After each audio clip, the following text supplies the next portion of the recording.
Sa bawat lihim na itinago sa ilalim ng mga kumot ng gabi, may mga pusong nananahimik pero nagdurugo. May mga ngiti na ginagamit para takpan ang pagkalito at mga yakap na pansamantalang lunas sa mga sugat na ayaw aminin. Ito ang mga sandali ng mga taong tila kumpleto sa panlabas na anyo, pero sa loob, may kulang, may hinahanap, at may takot na baka sa paghahanap nila ng init, masunog din sila sa sarili nilang apoy. Welcome sa M2M Desires, kung saan binibigyang boses natin ang mga kwento ng pag-ibig, pagnanasa, at mga lihim na hindi madaling ikwento. Mga kwentong minsan ay masakit, minsan ay nagdudulot ng pag-asa, at laging totoo. Bago natin simulan, isang mainit na shoutout muna kay RG De Villa, isa sa mga solid supporters ng ating programa na patuloy na nakikinig. Maraming salamat RG sa suporta mo sa M2M Desires.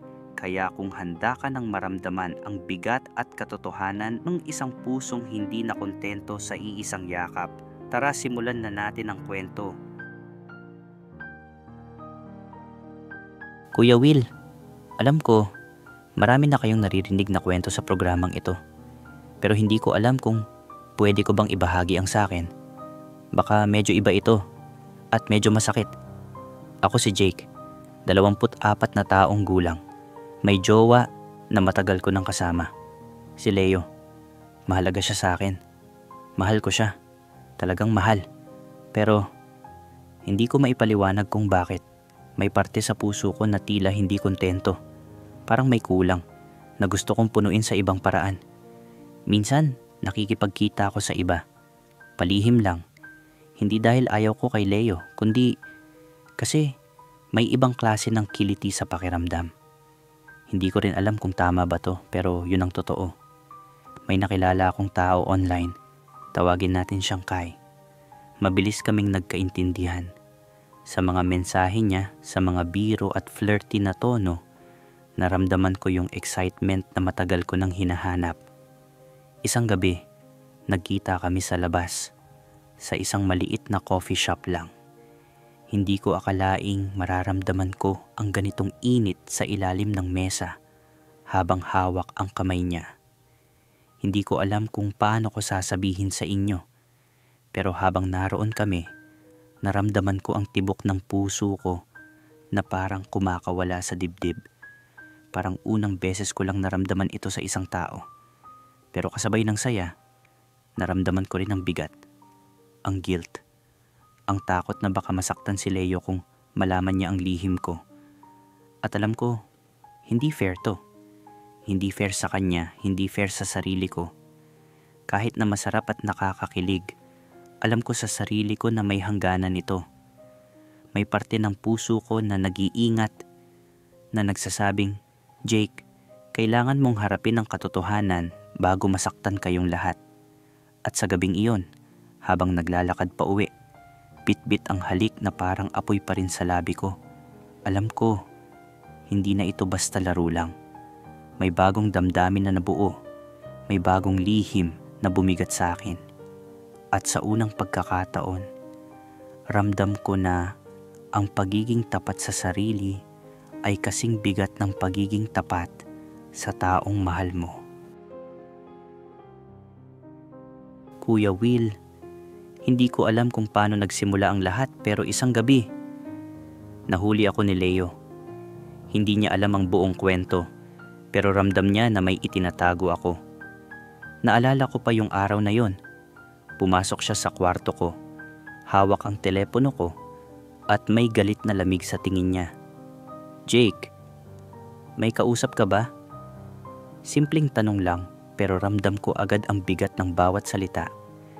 Hindi ko alam kung ano ang sasabihin ko. Kung titigan mo siya, ang mata niya parang alam na ang lahat kahit hindi pa niya sinasabi. Parang binasa niya ang puso ko sa isang sulyap. Hindi ko na napigilan ng luha. Leo, pasensya na. Hindi ko sinasadya. Nanginginig ang boses ko. At ramdam ko na bawat salitang lumalabas sa bibig ko, nadudurog siya ng konti. sobrang sakit, at doon ko na-realize na ang palihim na kasiyahan ko sa ibang tao, kahit gaano kabilis ang tibok ng puso ko, ay nagdulot lang ng sakit sa taong mahal ko talaga. Hindi na niya kaya. At sa gabing iyon, nagdesisyon siya. Jake, kailangan natin ng space. Hindi ko na kaya ang ganitong relasyon, sabi niya, habang pinapahawak niya sa akin ang kamay niya ng huli. Parang binura niya ang mga taon naming magkasama sa isang iglap.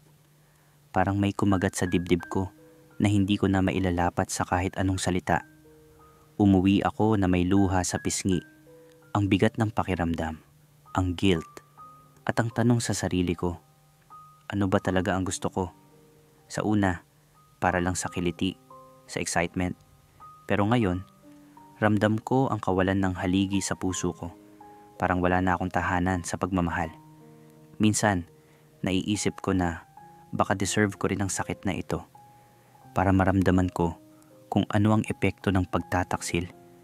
Pero hindi ko rin maiwasang maalala ang ngiti ni Leo, ang init ng yakap niya, ang mga simpleng bagay na dati ko lang pinapansin. At ngayon, tila pangarap lang na maibabalik. Hindi ko alam kung makakabangon ako agad. Pero kailangan kong subukan. Kailangan kong matutunan na may hangganan ang lihim. At minsan, kahit gaano mo kamahal ang isang tao, may parte ka sa sarili mo na kailangang tuklasin kahit masaktan ka o masaktan ang mahal mo. Kuya Will, pagkatapos ng breakup namin ni Leo, hindi ko alam kung paano ko sisimulan ulit ang buhay ko. Parang lahat ng nakasanayan ko, lahat ng comfort zone ko, biglang naglaho. Bawat kanto, bawat coffee shop, bawat kanta sa radyo, lahat may alaala na may kasamang kanya. Pero kailangan kong bumangon. Kailangan kong subukan na magmahal muli. Kahit sa simula, natatakot pa rin akong masaktan ulit. Kaya pala masakit ang bawat simula. Parang may bahagi sa puso ko na natututo sa bawat pagkakamali. Isang araw, sa isang maliit na bookstore, nakilala ko siya, si Aris. May ngiti siyang nakakahawa at ang paraan ng kanyang tawa, para bang gusto mo siyang makasama habang buhay. Simple lang, pero may kakaibang init na hindi ko matanggihan. Nag-usap kami tungkol sa mga libro, musika, at sa mga bagay na nakakaaliw sa amin. Hindi ko akalaing sa unang pagkakataon, makakaramdam ako ng ganitong klaseng koneksyon sa isang tao. Isang taong tila alam kung paano hawakan ang puso mo nang hindi sinasaktan. Hindi ko man sinasabi sa kanya, pero bawat mensahe niya, bawat tawanan namin, nararamdaman ko na para itong simula ng isang bagay na mas matatag kaysa sa dati. Hindi lang basta kiliti or excitement, ito ay may lalim, may init, at may pangakong siguro pwede natin ito subukan. Pero, syempre, hindi mawawala sa isip ko ang nakaraan. Ang alaala ni Leo, ang sakit ng pagkakanulo, at ang pangakong minsan ay hindi ko tinupad sa kanya. Minsan, natatakot ako na baka ulitin ko ulit ang mali. Pero sa bawat sandali na kasama si Aris, may unti-unting tiwala sa sarili ko na maaari rin pala akong magmahal ng totoo para sa unang pagkakataon sa matagal na panahon.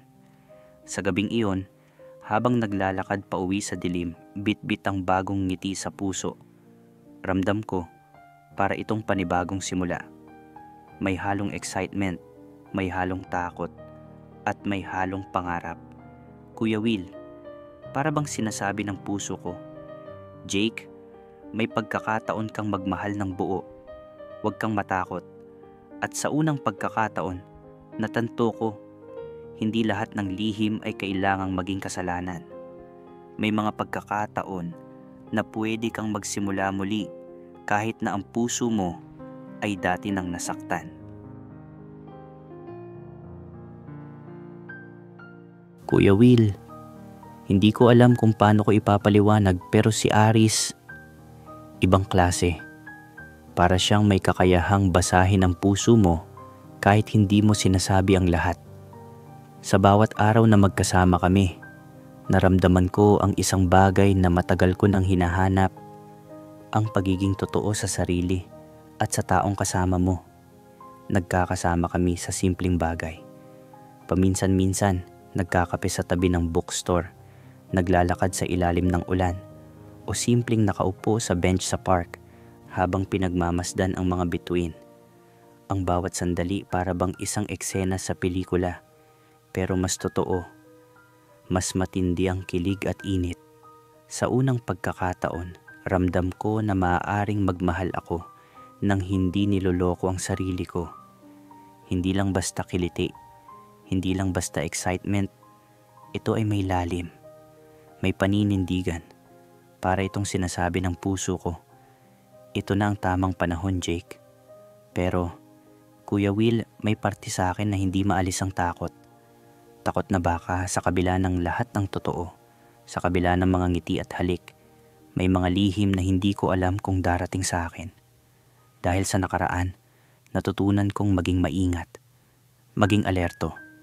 Minsan, kahit na masaya ako kay Aris, naiisip ko, ano kung ganito rin sa kanya? At sa mga oras na magkasama kami sa gabi, habang nakatingin sa kanya sa dilim, may halong pangamba at excitement. Hindi ko maipaliwanag, pero may maliit na tinig sa utak ko na nagsasabing, mag-ingat ka, Jake. Huwag kang maging kampante. Ang puso mo, kahit ngayon ay masaya, ay pwede ring masaktan ulit. Ngunit sa kabila ng lahat ng ito, hindi ko maalis ang ngiti sa labi ko. Sa bawat yakap, sa bawat halik, ramdam ko ang init na dati ay hindi ko naranasan. At para sa unang pagkakataon sa mahabang panahon, ang puso ko tila kumpleto kahit na may kaunting takot.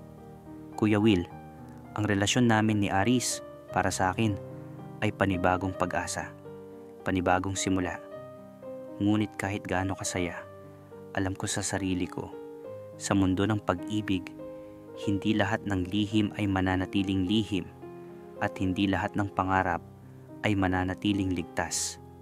Ang tanong lang, hanggang kailan ako makakaiwas sa sakit na dati kong naramdaman? Kuya Will, alam kong may mga bagay na hindi ko dapat ipagsawalang bahala. Sa simula, lahat ay tila perpekto. Ang mga tawa ni Aris, ang mga yakap niya, ang mga simpleng mensahe niya sa umaga. Lahat ay nagbigay sa akin ng pakiramdam na para akong tunay na mahalaga. Pero, alam mo, may mga sandali na parang may kakaiba. May mga text messages na nakikita kong mabilis niyang binubura. May tawag na hindi niya sinasagot sa akin.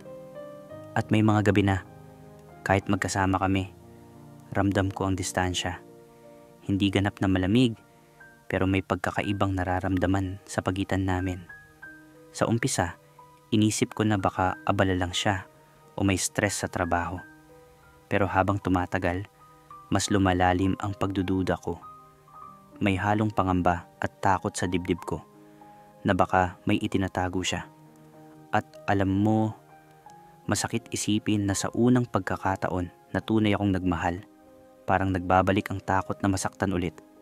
Isang gabi, habang nag-uusap kami sa chat, napansin ko na tila may kakaibang tono sa kanyang mensahe. Ang mga salita niya, parang may ikinukuble.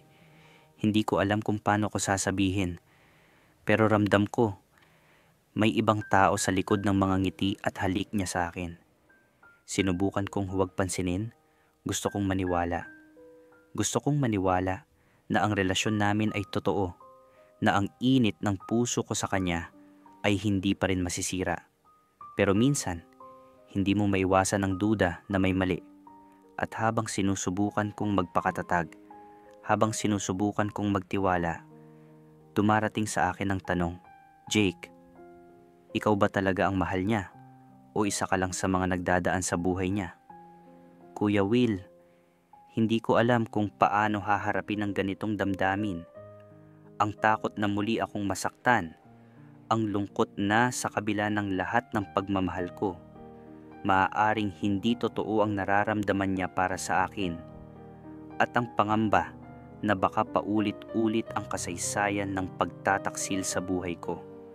At sa gabing iyon, habang nakaupo sa balkonahe, pinagmamasdan ng mga ilaw sa lungsod, na-realize ko, kahit gaano kasaya ang simula, hindi mawawala ang takot at pagdududa sa puso ng isang taong nasaktan na dati.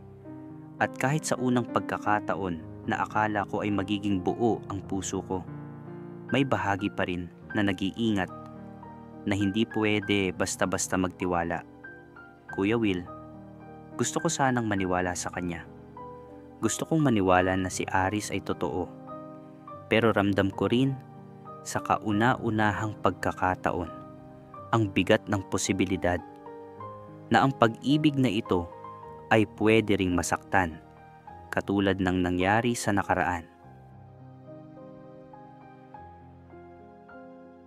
Kuya Will, hindi ko alam kung paano ko sasabihin ito pero dumating ang araw na hindi ko na kayang ipagkaila sa sarili ko. At sa kanya, nakita ko kung paano niya ginagawa sa iba ang mga bagay na ginawa niya sa akin. Ang mga ngiti, ang mga yakap, ang init ng halik niya, hindi lang para sa akin. Parang tumigil ang mundo ko sa isang sandali. Ramdam ko ang bigat ng bawat halik, bawat tawanan, bawat pangako na sa tingin ko ay totoo, ay naging kasinungalingan pala. Kuya Will, nasaktan ako ng husto.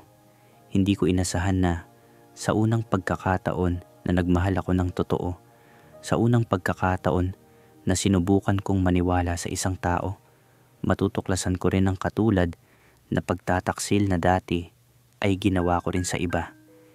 Hindi ko rin alam kung bakit ganoon ang damdamin ko. Ang gahlit, ang lungkot, ang pagkabigla, lahat ay sabay-sabay. Naisip ko si Leo, ang sakit na idinulot ko sa kanya, at ngayon, naramdaman ko rin ang parehong sakit mula sa taong minahal ko. Parang karma, parang sinasabi ng buhay sa akin, ito ang tamang bayad sa lahat ng lihim at pagtataksil mo. Tumigil ako sa harap niya. Hindi ko alam kung ano ang sasabihin. Ang mga mata niya na dati ay puno ng init at pangako, ngayon ay puno ng kasinungalingan. At ang tanong na tumutuklaw sa isip ko, Jake, paano ako naniwala sa iyo ng ganito kalalim kung sa huli, pareho pala tayong may lihim? Kuya Will, hindi ko alam kung paano ko haharapin ang sarili ko pagkatapos ng sandaling iyon. Ang damdamin ng pagkakanulo, hindi lang mula sa kanya kundi mula rin sa sarili ko. Ang pagkakaalam ko sa kasaysayan ko, ang kabiguang iwasan ang parehong pagkakamali, at ang panghihinayang sa pagkakataong iyon na para bang sayang na sayang. Sa gabing iyon, naglakad ako mag-isa. Wala akong kasama, wala akong makausap, maliban sa katahimikan at ang sarili ko. Ang sakit ay hindi lang dahil sa pagtataksil niya, kundi dahil sa lahat ng desisyon ko noon na nagbunga rin ng parehong kasawian ngayon. At sa kalmadong gabi, habang pinagmamasdan ng mga bituin, nagtanong ako sa sarili ko, Jake, maaari ka pa bang magmahal ng buo? Maaari ka pa bang maniwala sa isang tao kung ang puso mo ay nasaktan ng ganito kalalim? Kuya Will, hindi ko pa alam ang sagot, pero alam ko, kailangan kong harapin ang katotohanan, kahit gaano kasakit.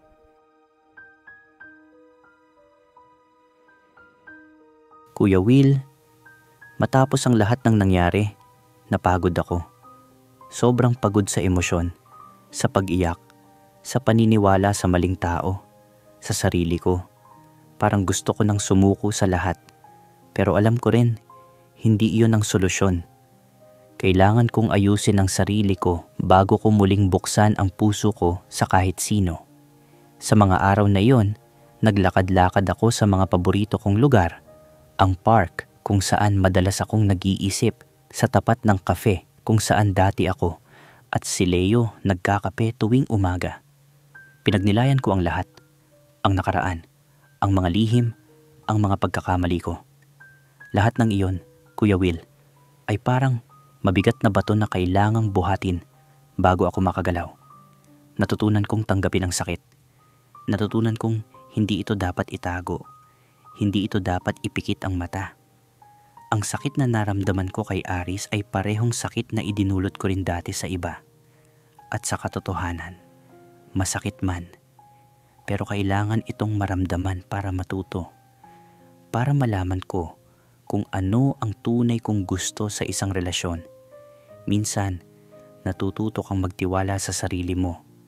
Natututo kang malaman kung sino ang karapat-dapat sa puso mo at kung sino ang hindi. Hindi lahat ng halik ay nangangahulugang totoo ang pagmamahal at hindi lahat ng yakap ay simbolo ng katapatan. Sinimulan kong unahin ang sarili ko. Ang mga bagay na nagpapaligaya sa akin, ang mga kaibigan, ang mga hilig ko, ang mga simpleng kasiyahan na dati ko na-miss dahil abala sa relasyon. At sa gitna ng lahat ng iyon, natutunan kong mahalin ang sarili ko. Kahit na may mga bahagi ng puso ko na sugatan pa rin. Kuya Will, sa unang pagkakataon sa mahabang panahon, naramdaman ko ang katahimikan sa loob ko. Hindi pa ganap, hindi pa buo, pero unti-unti parang nagsisimula akong bumangon mula sa sakit. At sa oras na iyon, natanong ko sa sarili ko, Jake, handa ka na bang magmahal muli, pero mas maingat, mas matalino, at mas tapat? Hindi ko alam ang sagot noon. Pero ang alam ko, ang mahalaga ay nagsimula akong makabangon. At habang naglalakad ako sa dilim, ramdam ko, kahit nasaktan, may kakayahan pa rin akong magmahal. At may kakayahan pa rin akong maniwala sa pagmamahal. Ngunit ngayon, sa sarili ko muna. Kuya Will, matagal-tagal na rin mula nang huling nasaktan ako ng ganito kalalim. Ngunit sa buhay, may mga pagkakataon na kahit pagod ka, may mga taong dumarating na pilit kang pinapaalala na pwede kang magmahal muli. Para sa akin, dumating si Aris. At alam kong parang masaya sa simula, pero hindi iyon ang tao na ituturing kong panibagong simula. Isang gabi, habang naglalakad sa tabi ng bookstore kung saan madalas akong bumibili, nakilala ko si Eli. May kakaibang init sa kanyang mga mata at sa bawat ngiti niya, parang sinasabi niya, maaari kang maging masaya muli. Hindi ko maipaliwanag, para bang alam niya kung paano hawakan ang sugatang puso ko kahit hindi niya pa alam ang buong kwento. Nag-usap kami ng matagal. Pinakinggan niya ako sa bawat kwento, sa bawat luha, sa bawat pagtatapat. At sa kauna-unahang pagkakataon, Kuya Will, naramdaman kong may tiwala akong ibibigay sa isang tao. Hindi dahil obligado, kundi dahil gusto. Pero sa kabilang banda, may kaba pa rin. Natatakot pa rin ako. Takot na baka ang taong mahal ko sa ngayon ay may itinatago ring lihim. Takot na baka sa huli, maramdaman ko ulit ang sakit na dati kong dinanas. At kahit na masaya ako sa piling niya, hindi ko maiwasang suriin ang bawat kilos, bawat salita, bawat ngiti. Kuya Will, nakakatawa man, pero ang puso ko ay parehong natatakot at umaasa. Natutunan ko sa nakaraan na hindi basta-basta dapat ipagkatiwala ang puso mo sa kahit kanino. Pero sa bawat sandali na magkasama kami ni Eli, pakiramdam ko may posibilidad na pwede akong magmahal ng buo, pwede akong bumuo ng bagong kwento. Sa gabing iyon, habang naglalakad pa uwi, ramdam ko ang kakaibang saya. May halong kilig, may halong kaba, at may halong pag-asa. Para sa unang pagkakataon sa mahabang panahon, Kuya Will, natutunan kong muli akong mangarap. Natutunan kong buksan muli ang puso ko. Ngunit ngayon, mas maingat, mas tapat, at mas handa sa anumang darating. Kuya Will, sa simula, si Eli ang parang sagot sa lahat ng lungkot at takot na naramdaman ko. Ang mga ngiti niya, ang init ng presensya niya, ang pakikinig niya sa akin. Parang muli akong nabuhay. Pero alam mo, may maliit na tinig sa isip ko na palaging nagbabantay. May mga bagay na hindi ko pa rin maintindihan. Mga mensaheng bigla niyang binubura. Mga tawag na iniiwasan niya ng walang paliwanag. At mga sandaling, kahit magkasama kami, parang ang layo-layo pa rin niya. Ang puso ko, tila may alam na bago pa man niya sabihin. Sinubukan kong huwag pansinin.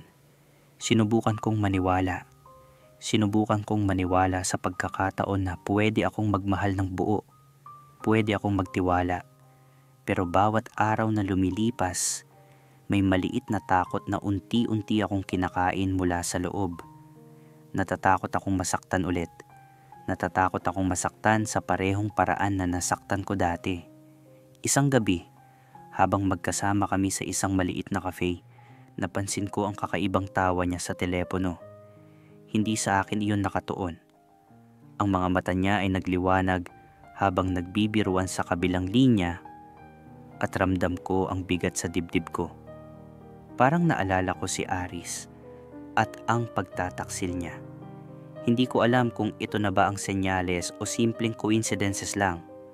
Ngunit alam ko sa sarili ko, sa bawat maliit na palatandaan, may pangamba na hindi ko dapat baliwalain. At sa unang pagkakataon, natanto ko, kahit bagong pag-ibig, kahit bagong simula, may bahagi pa rin ng puso ko na palaging nagbabantay, palaging natatakot. Kuya Will, habang naglalakad pa uwi sa gabi, habang pinagmamasdan ng mga ilaw ng lungsod, natanong ko sa sarili ko, Jake, hanggang kailan ka magtatangkang magmahal kung ang takot at dusa ay laging nakabantay? Hindi ko alam ang sagot noon, pero alam ko, ang puso ko ay pwede pa ring magmahal, kahit dahan-dahan, kahit may pagdududa, at kahit may panganib na masaktan ulit. Kuya Will, sa wakas dumating ang araw na hindi ko na pwedeng ipagpaliban ang katotohanan. Nakita ko kung paano siya nagtatago ng mga mensahe sa ibang kachat. Kung paano siya ngumiti at tumawa sa telepono na hindi sa akin nakatuon. At sa sandaling iyon, ramdam ko, parehong sakit ang bumalot sa puso ko na dati kong naramdaman sa mga taong minahal ko. Hindi ko alam kung umiyak ako dahil sa pagkakanulo o dahil sa pagod ng damdamin. Ang lahat ng pag-asa, lahat ng tiwala, lahat ng bagong simula, parang nawasak sa isang iglap. Pero sa kabila ng sakit, Kuya Will, may liwanag na unti-unti kong natagpuan sa sarili ko. Dahil sa lahat ng nangyari, kay Leo, kay Aris, at kay Eli, natutunan kong ang pagmamahal ay hindi lang basta kilig o init ng halik. Ang pagmamahal ay paninindigan, pagiging tapat, at pagrespeto sa puso ng tao, at higit sa lahat sa sarili mo. At sa wakas, napagtanto ko, hindi ko pwedeng ipagkatiwala ang puso ko sa kahit sino na hindi pa handa ring maging totoo sa akin. Kaya nagdesisyon ako na pansamantala munang lumayo, hindi dahil ayaw kong magmahal, kundi dahil kailangan kong hanapin ang sarili ko. Kailangan kong ayusin ang puso ko bago muling ibigay ito sa iba.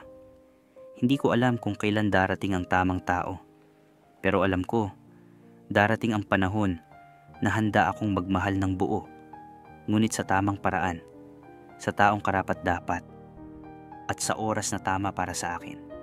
At sa gabi, habang nakaupo mag-isa, iniisip ko ang lahat ng nakaraan. Ang mga halik, ang mga ngiti, ang mga pagkakamali, at ang mga sakit. Ang lahat ng iyon ay naging aral. At habang umiiyak sa katahimikan, naramdaman ko para sa unang pagkakataon sa matagal na panahon, may kapayapaan sa puso ko. Kuya Will, natutunan ko na ang tunay na pagmamahal ay hindi tungkol sa damdamin lang. Ito ay tungkol sa pagiging matatag, sa pagtitiwala sa sarili, at sa pagpili ng tama kahit masakit. At kahit nasaktan, kahit nagkamali, alam ko na may kakayahan pa rin akong magmahal. Sa tamang tao, sa tamang paraan, at sa tamang oras. Jake, salamat sa pagtitiwala mo sa amin dito sa M2M Desires. Alam kong hindi madali ang ibahagi ang kwentong ito. Ang sakit, ang pagkakamali, at ang mga aral na natutunan mo sa bawat pagkakataon na nagmahal ka. Alam mo, habang nakikinig ako sa kwento mo, naalala ko, lahat tayo sa isang punto ng buhay ay naghahanap. Naghahanap ng init, ng kasiyahan, ng taong magpapakumpleto sa atin. Pero ang natutunan ko sa mga kwentong katulad mo, Jake, ay ito. Hindi po pwedeng hanapin mo sa iba ang kulang sa sarili mo. Kasi kung hindi ka pa buo, kung hindi ka pa handa, kahit sino pang pumasok sa buhay mo, magiging paulit-ulit lang ang sakit. Ang karma, Jake, ay hindi parusa. Ito ay guro.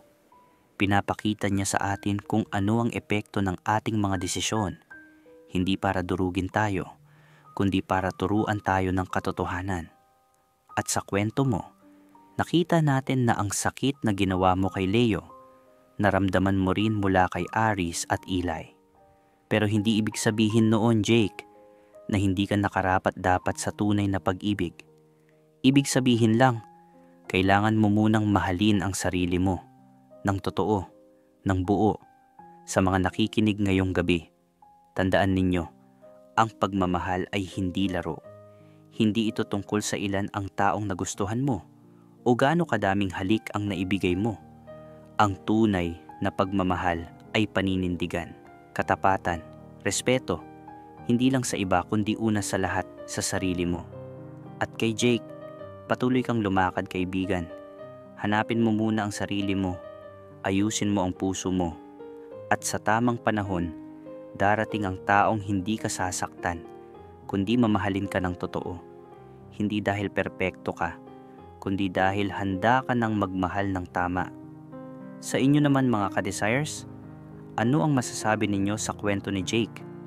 May payo ba kayo para sa kanya? O may katulad din ba kayong karanasan? I-share ninyo sa comment section. Mahalaga sa atin ang bawat boses, bawat kwento, at bawat aral na inyong natutunan. At kung na ngayon lang kayo nakikinig, mag-subscribe na sa M2M Desires para sa mas maraming mga kwento ng pag-ibig, lihim at katotohanan. Hit ninyo rin ang notification bell para hindi kayo makamiss ng bagong episodes. Mula sa inyong Kuya Will, hanggang sa muli, mag-ingat sa pag-ibig. At lagi ninyong tandaan, mahalin ninyo ang sarili ninyo muna bago ninyo ibigay ang puso ninyo sa iba. Ingat palagi mga ka-desires. Salamat sa pakikinig.